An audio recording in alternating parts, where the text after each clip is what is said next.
This video is brought to you by VAWatchdog.org, the nation's #1 independent veterans website, on the web at www.vawatchdog.org. As promised with our Friday Making a Difference report, a fitting story as this week before Christmas comes to an end. It involves a woman who's dedicated to the belief that we should all treat each other better these days. She took a school that was one of the worst in the country, turned it into one of the best, and the beneficiaries here are kids whose parents are serving this country a long way from home. The story tonight from NBC's Lee Cowan.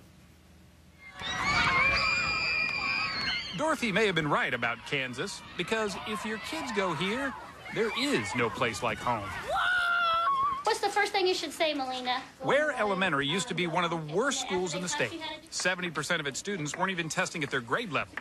Pot, potter, potting. But today, most are exceeding standards in both math and reading. You're doing a nice job. A turnaround that arrived when the new principal did. The kids call me Dr. G. Debbie Gustafson surprised everyone when instead of making wholesale curriculum changes, she set about changing the teachers. It's not really about what the kids do. It's about what the teachers do.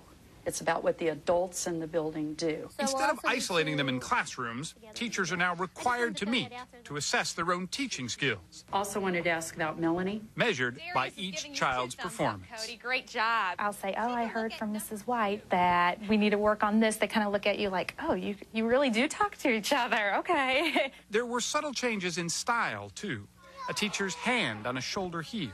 A high five there. Got it. I think the feel of the building is much friendlier, it is more open, and the kids respond to that. Love and logic, it's called, and few kids needed it more. What do you think? Is that a good line of symmetry? At any given time, between 60 to 70% of the students here have at least one parent gone.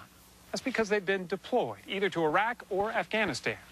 Ware Elementary, it turns out, sits right in the middle of the Fort Riley Army Post. Loss is as much a part of this school as story problems are. When David Crow's father was killed in Iraq, that group approach to teaching became his safety net. Usually it's the parents, that are like, well, your grades are dropping from this to this, we think you need help. But they caught it. I didn't. He says he now wants to be a teacher. Testament enough, says Dr. G, that they must be doing something right. Good job, guys. Lee Cowan, NBC News, Fort Riley, Kansas.